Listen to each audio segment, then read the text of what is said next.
Hello everyone. Today I want to talk about a Blu-ray that was recently released by Criterion a couple days ago, August of 2021. It's the original cast album Company, 1970, filmed by D.A. Pennebaker, and of course it's a Stephen Sondheim musical. And it was this filming of the recording of the cast album, the original cast album, was the idea of a producer by the name of Daniel Melnick. He got a hold of Pennebaker, said, "Would you be interested in doing something like this?" Pennebaker jumped right on it. It was supposed to be part of a series of recordings or of documentaries of these kind of Broadway musical albums, and they were very popular, especially in those days. They became big bestsellers. And then, so the first Sunday after the opening would be the day that would be devoted to this recording, and it would go on the entire day. It would go on until they were done. In this case, it lasted 20 hours, if you can believe it. And the amount of effort and the perfectionism of Sondheim and the technicians and the actors and singers, and it's just off the charts. I mean, as one of the singers says on stage, you do the song, you move on. Here you do it over and over until you get it right, because they're making now the definitive version. And these songs are really complicated. This is the first musical that Sondheim wrote that it really it comes into his own. He had done the lyrics for Gypsy and West Side Story, and but he always wanted to do both. He wanted to do lyrics and music. So. And a funny thing happened on the way to the Forum, I think, is the first musical that he did, and that's a fantastic musical. I saw that a few years ago on stage. It's just tremendously entertaining with great songs. But they were more or less traditional, and the Company sort of broke the mold, and it was a sort of hybrid. It was a review, meaning a series of songs, but then it was also had a connecting storyline where the main character, named Bobby, interacts with various couples, and then they sing songs together, and then the whole group also has some songs. And like I say, they're very complicated, and I had a hard time putting names to faces in this, and I spotted Barbara Barry, an actress who did Not Getting Married Today, one of the most difficult songs Sondheim must have ever wrote for for a singer, because she just has to, half the song she just has to sing it at supersonic speed. And that was Beth Howland maybe, and she was very familiar, but I had to look her up, and she was familiar to most people from the TV sitcom Alice, in which she played one of the waitresses named Vera. And then there's Dean Jones. He plays Bobby, the lead role. Yes, this is Dean Jones from Walt Disney movies. I had no idea he could sing. And he was originally, Stephen Sondheim had wanted Anthony Perkins to play the role of Bobby, because Perkins could sing, and Sondheim was good friends with Perkins. They wrote The Last of Sheila together, and they both liked puzzles. Interesting tidbit, digression, looking at Stephen Sondheim's filmography, he actually wrote 6 episodes of the old television series Topper with Leo G. Carroll. I couldn't believe it when I came across that. But back to Company. And Dean Jones is terrific in this movie, or in this documentary. But he was unhappy. He had personal problems. He didn't want to spend the whole year in New York. The director of Company was Hal Prince. This is the first time Prince and Sondheim had worked together, and they they worked together for just about all the upcoming successful musicals. Some weren't as successful. And he was afraid, Hal Prince was afraid that Dean Jones was going to bail. So he went to him and said, you know, if you just give me opening night and I'll try. I know you're unhappy. I know you want to get out of this, but give me opening night. I'll replace you as soon as I can. And Dean Jones said, oh, sure. That's and Prince did that after the first 2 weeks. He replaced Dean Jones with another actor who was nominated for a Tony Award for his performance.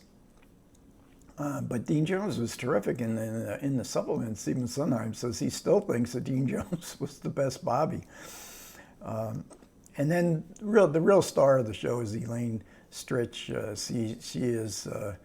She is just a great comic presence.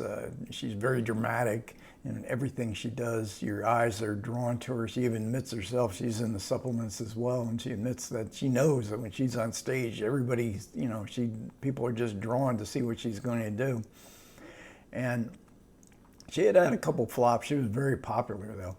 And Sondheim wrote the role that she plays in Company, especially for her, in songs that she would be really good at, including the showstopper of the show, which was called The Ladies Who Lunch. So we see her early on, and she's singing. She has one much easier song, The Ladies Who Lunch was much more difficult, the showstopper.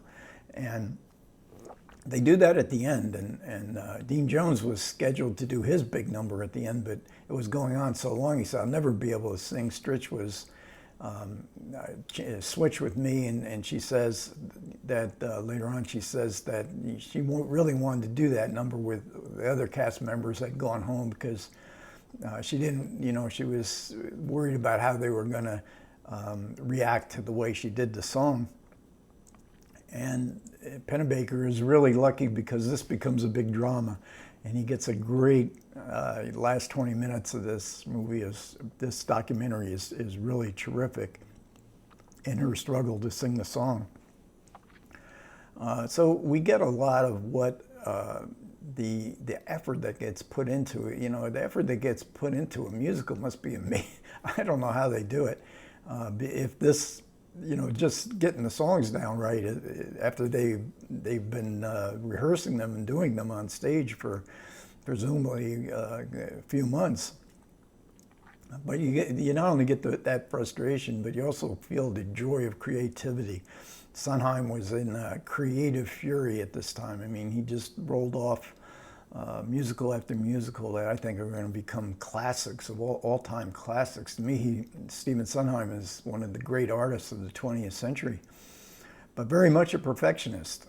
And I saw a company on stage at the Bucks County Playhouse. This was a few years ago, and that's in New Hope, Pennsylvania, which is about 30, 40 miles north of Philadelphia. And it's a fairly historic place because a lot of Broadway actors, composers, writers, directors, they would spend their summers in the area surrounding this New Hope, and they would try out stuff, you know, and some big stars would be there too at the Playhouse. And I loved the production I saw, but Oscar Hammerstein, Rogers and Hammerstein, he had a summer residence right down the road, and Stephen Sondheim, when he was a teenager, would spend his summers there, and Hammerstein was his mentor and his both a father figure personally and also as in his artistic life. So. It's only 53 minutes, but boy, it just packs a punch. It's just such an entertaining. You know, it was shown on television in 1970, and it had developed a great reputation. Did you ever see this? Did you ever see it? I think it was out on DVD, but it's a real welcome addition to Blu-ray in the Criterion collection. So let's get to the supplements. There's two commentaries. One is from 2001 with Pennebaker, Stritch, and Hal Prince. And it's pretty good. And then they do have another supplement where they have some deleted comments, also worth checking out. I enjoyed the 2020 commentary with Stephen Sondheim, who's now, I believe, 90 years old, but boy, he can really talk well. I mean, he's such a, he's so, he's a nice guy, as well as being, you know, this great artist. And he has such great memories of all this activity, you know, and his kind of reinvention of what musical theater can do. And then we get quite a bit more. We get a conversation between Sondheim and Jonathan Tunick, moderated by Frank Rich, who was a New York Times drama critic for many years. And Tunick was the orchestral director. And this was the first time he worked with Sondheim. And he would be the orchestral director for every Sondheim musical afterwards. And what does an orchestral director do, he has asked, and I would have only the vaguest of ideas, but he explains it in his work with Sondheim. The only instrument Sondheim played was the piano. So he would play the songs to Tunick, would sit on the piano bench with him, and Tunick wanted Sondheim to sing the lyrics, so more to get where the composer Sondheim wanted the accents on the lyrics. And then Tunick would go and he would create what instruments do I need? Sondheim left all that to Tunick. So he had a tremendous amount of credit for the success of these musicals. And they also say something I thought was pretty interesting. Sondheim says that when he writes a song, he writes the ending first. He wants to see where the song is going to end up. And which is a good thing, because Sondheim's songs are very complex. They go in they travel down many different paths, and then the ending has to tie it all together. And Tunick said, you know, that's the way he orchestrated it. He would do the ending. This is where I have to get to musically with the instrumentation. And then we have a solo conversation with Tunick. And again, he is as musicians are the best interviews. You know, the soundtrack composers in movies. I've said it a few times, and he's funny. He just so his analysis of how the music and how every individual song works and how they get to that point is it's a fascinating conversation. That's not all. Now we have a parody of the documentary of Company, and it's called Original Cast Album Co-op, and it was made for a series called Documentary Now, and it's just hilarious. And they recreate what the characters look like. There's a composer, a lyricist. They write songs in the style of these, but they're very funny songs. And then we get a reunion of these actors who participated in the parody, and some of them, one of them was a big star in Hamilton, Richard Keel, I think his name, very recognizable. He was on regular on Mad About You, and how much fun they had in creating this parody, and especially after they saw the documentary, because it had become a kind of legendary documentary. A lot of it had to do with what happened with Elaine Stritch, but I mean, it's just it's a window into to something that you don't often see. I mean, and a documentary where you start and you end.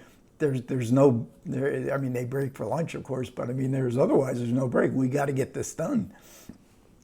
And So that's really good too, that reunion. I really enjoyed it. John Mulaney from Saturday Night Live, I believe, did the lyrics, and he's very funny in the reunion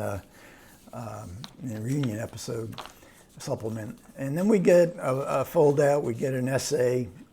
This is by Mark Harris, and some pictures, not much. On the other side, not really anything new and different about any of this stuff. But I did like the way what they did with the disc itself. They kind of show it as a tape reel from the studio in the recording of the LP. So. All in all, I thought this was a tremendous amount of fun. You might think, what's a 53-minute documentary doing in the Criterion collection?